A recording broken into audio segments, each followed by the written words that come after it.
오늘 읽은 본문 말씀은 사사기서 말씀입니다. 가나안 땅을 정복한 이스라엘 백성들이 그곳에서 정착해 가는 과정, 그리고 또 그곳에 남겨져 있는 이방 민족들을 쫓아내지 못한 상태에서 끊임없이 도전을 받고 있는 그런 상황을 묘사하고 있는 그런 책입니다. 가나안 땅이라고 하는 이 땅은 우리 성경에서 매우 중요한 땅이고 또 특별히 구약 성경에서 이스라엘 백성들에게 매우 귀중한 의미 있는 땅입니다. 창세기 12장에서 하나님께서 아브라함을 부르셨을 때 본토, 친척, 아비, 집을 떠나서 내가 너에게 지시할 땅으로 가라 하셨을 때 그 하나님께서 지시하신 땅이 바로 가나안 땅이었습니다. 아브라함에게 그리고 그의 자손들에게 주시겠다고 약속하신, 하나님께서 모든 인류를 다 제외하시고 아브라함을 선택하시고 그의 가족들에게, 그의 자손들에게 주시기로 약속하신 특별한 땅이 바로 가나안 땅이었습니다.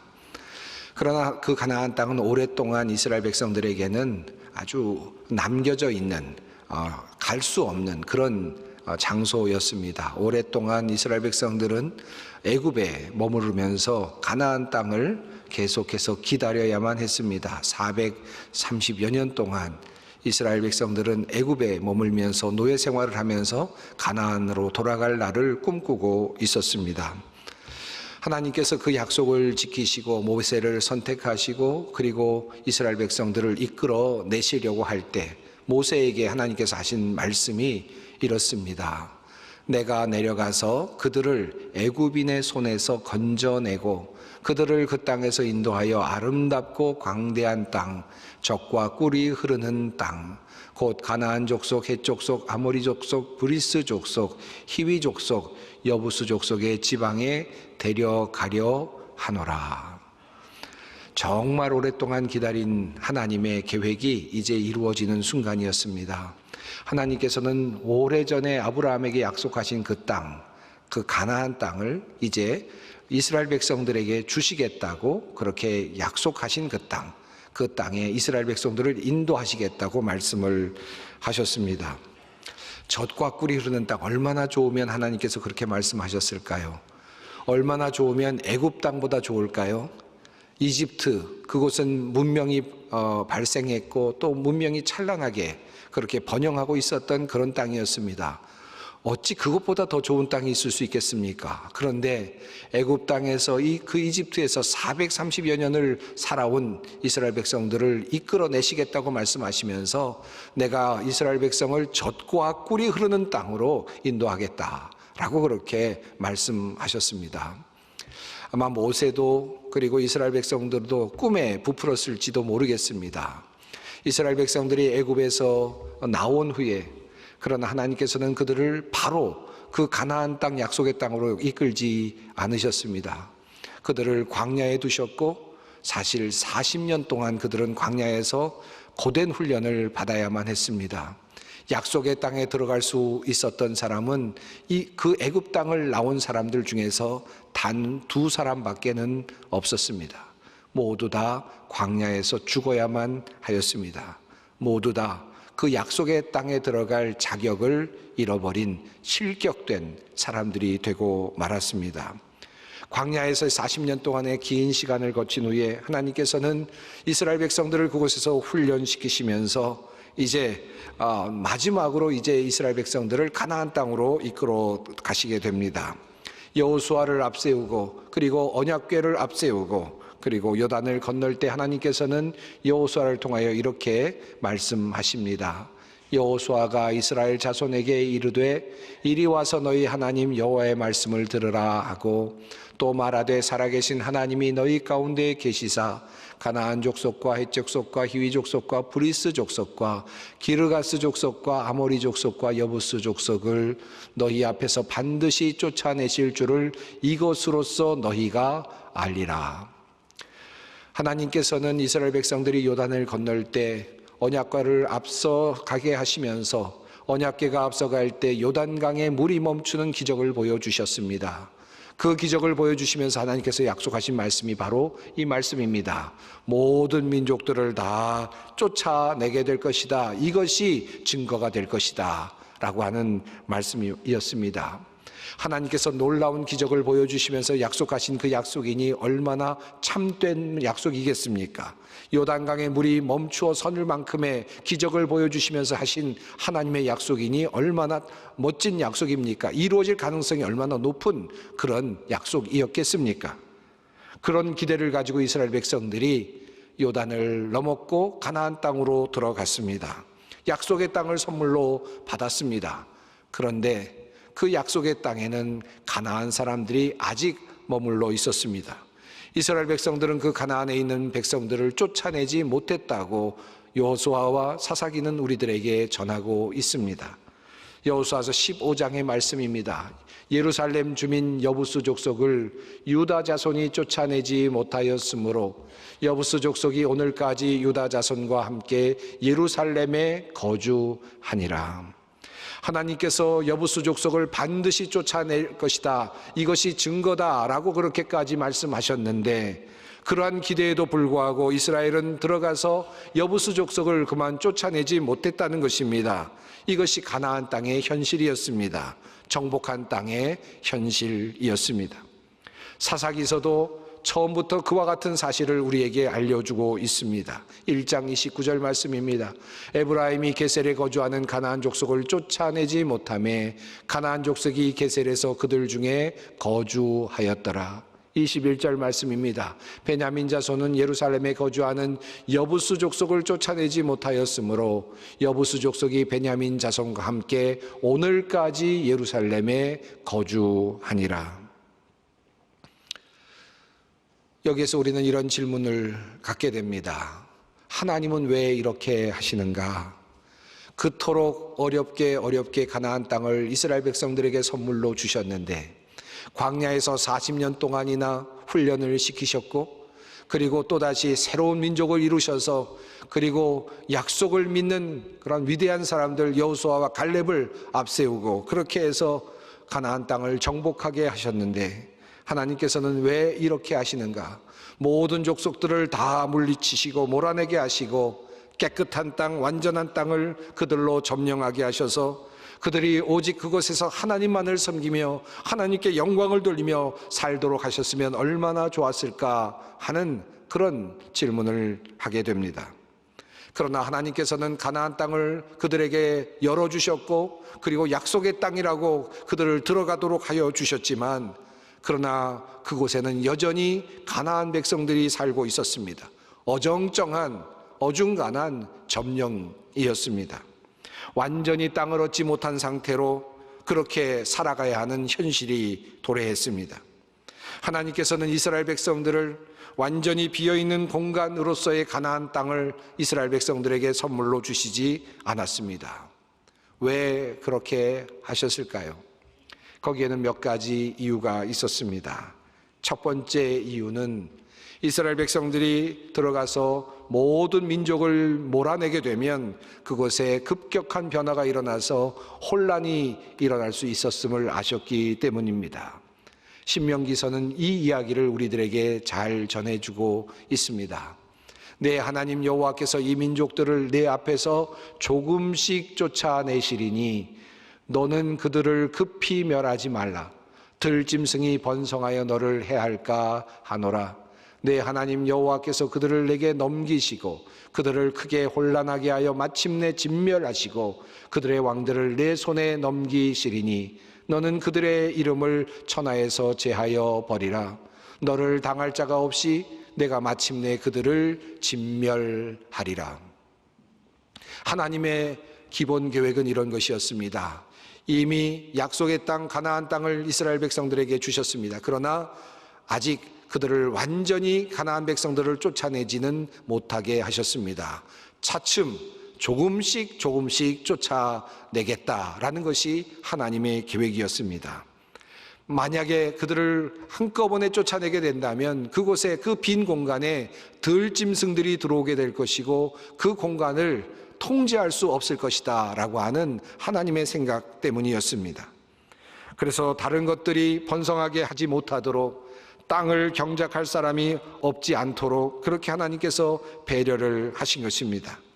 그래서 그들이 이스라엘 백성 외에 다른 민족들이 남아서 경작하고 이스라엘 백성들이 필요한 것들을 공급하도록 하시면서 살도록 하셨습니다.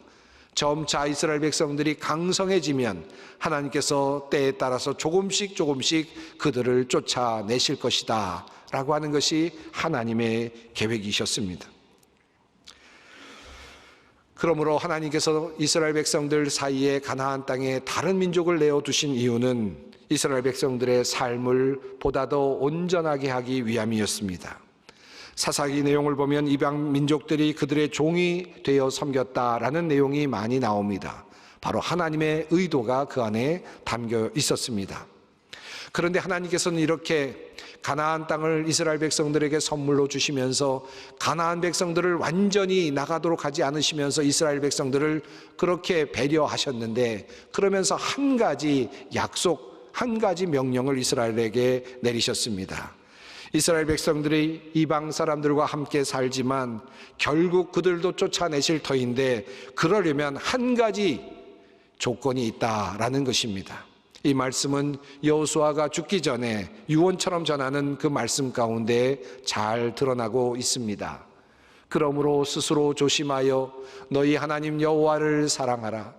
너희가 만일 돌아서서 너희 중에 남아있는 이 민족들을 가까이 하여 더불어 혼인하며 서로 왕래하면 확실히 알라. 너희 하나님 여호와께서 이 민족들을 너희 목전에서 다시는 쫓아내지 아니하시리니 그들이 너희에게 올무가 되며 덫이 되며 너희의 옆구리에 채찍이 되며 너희 눈에 가시가 되어서 너희가 마침내 너희 하나님 여호와께서 너희에게 주신 이 아름다운 땅에서 멸하리라. 하나님께서 이스라엘 백성들이 가나안 땅에 들어가도록 하시면서, 그럼에도 불구하고 가나안 백성들과 함께 거하도록 하시면서 명령하신 그 명령은 바로 이것이었습니다. 너희를 돕기 위해서 어쩔 수 없이 가나안 백성들이 함께 있을 것이다. 그러나 너희는 그들과 통혼해서는 안 된다. 그들과 왕래해서는 안 된다. 그들의 신을 섬겨서는 안 된다. 그것만큼을 분명하게 지켜라. 이것이 하나님의 명령이었습니다. 그러나 사사기 2장 말씀을 보면 여호와의 사자가 이스라엘 백성들에게 내려와서 책망하듯 하는 말씀 속에서 이미 이스라엘 백성들이 그 하나님의 명령을 어겼음을 우리는 확인하게 됩니다. 너희는 이 땅의 주민과 언약을 맺지 말며 그들의 제단을 헐라하였거늘 너희가 내 목소리를 듣지 아니하였으니 어찌하여 그리하였느냐. 그러므로 내가 또 말하기를 내가 그들을 너희 앞에서 쫓아내지 아니하리니 그들이 너희 옆구리에 가시가 될 것이며 그들의 신들이 너희에게 올무가 되리라 하였노라. 이미 이스라엘 백성들은 가나안 사람들과 혼인을 하고 함께 사귀면서 그들의 신을 섬기고 있었습니다. 여호와의 사자가 그들에게 내려와 책망하며 그들에게 이것이 너희의 올무가 되리라고 말씀합니다. 결국 하나님과의 언약을 지키지 못한 이스라엘은 가나안 땅에서 가나안 족속들과 함께 살아야 되는 운명이 되고 말았습니다. 이제 하나님께서는 그들을 더 이상 쫓아내지 않으시겠다고 그렇게 선언을 하셨습니다. 이 이야기가 우리에게 전하는 의미는 무엇일까요? 혹시 이 이야기를 읽으면서 우리는 이런 생각을 하게 될지도 모르겠습니다.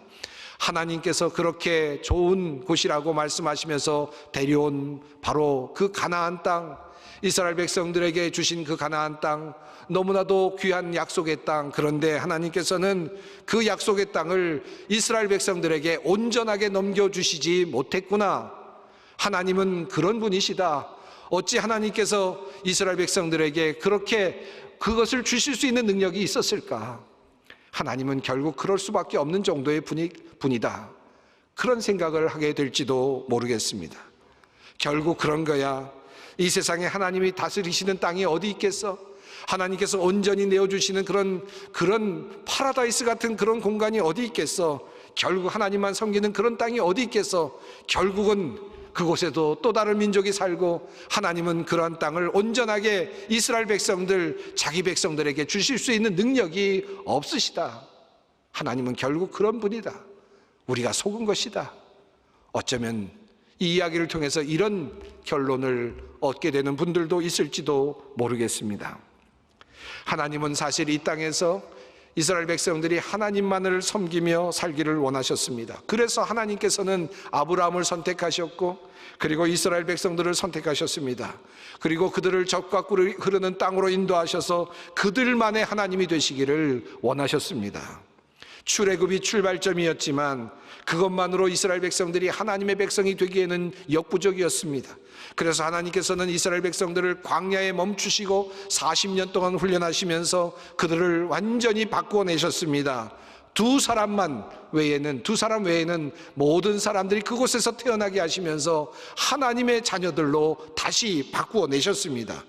그리고 그 훈련의 목적은 이스라엘 백성과 하나님과의 관계를 분명하게 맺고자 하는 것이었습니다. 즉, 하나님께서 이스라엘 백성들을 약속의 땅에 들어가게 하시기 위해서 광야에서 40년간 그들을 시험하시면서 그들이 하나님만 섬기는지 알고자 하셨습니다. 신명기서는 우리들에게 그 사실을 이렇게 증언합니다. 내 하나님 여호와께서 이 40년 동안에 내게 광야 길을 걷게 하신 것을 기억하라. 이는 너를 낮추시며 너를 시험하사 내 마음이 어떠한지 그 명령을 지키는지 지키지 않는지 알려 하심이라. 40년이 지나서야 하나님은 이스라엘 백성들에게 가나안 땅을 선물로 주십니다. 하지만 그때에도 하나님께서는 가나안 땅을 완전하게 주시지 않으셨습니다. 앞서 말씀드린 첫 번째 이유 때문이기도 하지만 더 중요한 두 번째 이유가 있었습니다. 그 이유를 오늘 본문이 우리를 통하여 우리들에게 알려줍니다. 여호와께서 가나안의 모든 전쟁들을 알지 못한 이스라엘을 시험하려 하시며 이스라엘 자손의 세대 중에 아직 전쟁을 알지 못하는 자들에게 그것을 가르쳐 알게 하려 하사 남겨두신 이방 민족들은 블레셋의 5 군주들과 모든 가나안 족속과 시돈 족속과 바알 헤르몬 산에서부터 하맛 입구까지 레바논 산에서 거주하는 히위 족속이라.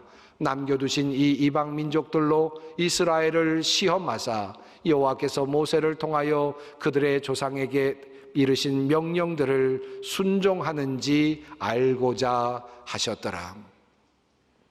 하나님께서 이스라엘 백성들을 시험하고자 하셨다. 하나님만을 섬기는지 알고자 하셨다라고 하는 말씀입니다. 하나님께서 가나안 땅에 이방 민족을 남겨두신 이유는 이스라엘을 시험하기 위함이었습니다. 즉, 광야에서 이스라엘 백성들을 시험하셨던 것처럼 그들을 시험하기 위함이었습니다. 그들이 하나님을 온전히 따르는지 하나님의 명령을 온전하게 순종하는지를 알고 싶어 하셨습니다. 그리고 전쟁을 수행하는 법을 알게 하려 하셨다고 성경은 덧붙여 말씀하고 있습니다. 사랑하는 성도 여러분, 전쟁하는 법을 아는 것은 어떤 의미겠습니까? 무엇을 배워야 한다는 뜻일까요? 칼을 쓰는 법, 그리고 창을 쓰는 법, 활을 쓰는 법을 배우는 것을 의미할까요? 전쟁의 전략을 짜는 법을 배우는 것을 의미했을까요? 하나님께서 전쟁하는 법을 알게 하려 하셨다라는 말씀의 그 본뜻은 과연 무엇이겠습니까? 이것은 하나님과 함께 전쟁하는 법을 배우게 하려 하셨다라는 말로 해석해야 맞을 것입니다. 하나님과 함께 하는 전쟁은 하나님을 의지하는 데부터 오는 전쟁인 것입니다. 사랑하는 성도 여러분, 우리가 사는 모든 현실이 그렇습니다. 교회도 그렇습니다. 교회에 나오면 하나님의 백성들로 가득 차고 참다운 신실한 백성들로 가득 차서 아무런 문제도 없고 사랑이 가득하고 모든 것이 평온하고 모든 것이 안전하면 얼마나 좋겠습니까? 그러나 교회 안에도 이방 민족이 함께 있고 그리고 거친 들과 같은 문제들이 생겨납니다. 중다한 잡족들이 교회 안에도 있을 수 있습니다. 문제가 없이 깨끗하게 교회를 유지하는 것, 그것에만 관심을 가지다 보면 우리는 이 사람을 몰아내고 또 저 사람을 쫓아내고 그러는 과정 속에서 또 다른 사람을 만나게 될 것이고 끊임없는 문제 가운데 그만 살아가게 될 것입니다. 결국 우리는 이러한 문화 속에서 살아갑니다. 그러나 우리가 이러한 상황 속에서 가나안 땅과 같은 이런 상황 속에서 살아가지만 그러나 우리가 진정한 교회가 되기 위해서는 우리의 눈이 하나님을 향할 때 그리고 우리의 마음이 하나님의 말씀 가운데 있을 때 우리는 진정한 가나안을 경험할 수 있습니다. 우리의 건강도 그렇고 우리의 사업도 그렇습니다. 불치의 병을 앓고 있을 수도 있고, 그리고 여러 가지 어려운 그런 병 속에서 힘들게 살아갈 수도 있습니다. 사업이 어려워서 힘들어할 수도 있습니다. 하나님께서 그 모든 문제를 완전히 해결해 주시고 깨끗하게 해주신다면 얼마나 좋겠습니까? 그러나 하나님께서는 이스라엘을 가나안 땅에 두셨던 것처럼 우리를 그와 같은 자리에 두시지 않으십니다. 여전히 문제가 있는 곳에 우리를 두시고 끊임없이 우리가 힘들어하는 그런 곳에 우리를 두십니다. 다만 그러나 하나님만을 의지하기를 원하시는 것입니다. 하나님의 말씀에만 귀를 기울이시기를 원하시는 것입니다. 우리는 우리의 병과 싸우는 것이 아닙니다. 우리는 우리의 사업과 싸우는 것이 아닙니다. 우리의 척박한 현실과 싸우는 것이 아닙니다. 우리는 하나님만을 바라보는 것입니다. 그리고 하나님께서 우리와 함께 싸워 주시는 것입니다. 이것이 바로 가나안의 모습입니다. 사사기서를 보면 끊임없이 이스라엘 백성들이 어려움을 당하고, 그리고 사사를 통해서 구원을 받고, 그리고 조금 편안한 시간을 보내다가 또다시 어려움에 당하고 또 하나님께 탄원하고 또다시 평안을 누리는 반복적인 삶을 살아가고 있음을 확인합니다. 사랑하는 성도 여러분, 사사기의 문제가 바로 거기에 있습니다. 그들은 그들의 보여지는 문제에 관심을 두고 있었습니다. 그 옆에 있는 백성들을 어떻게 하면 쫓아낼까?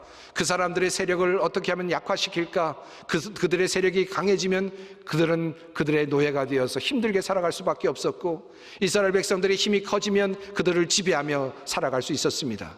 그들은 그러한 현실 세계 속에서, 세속의 세계 속에서 다른 중단 잡독들을 지배하며 살기를 원했습니다. 그리고 그것을 위해서 하나님의 도우심을 얻기를 원했습니다. 그러나 하나님의 방법은 달랐습니다.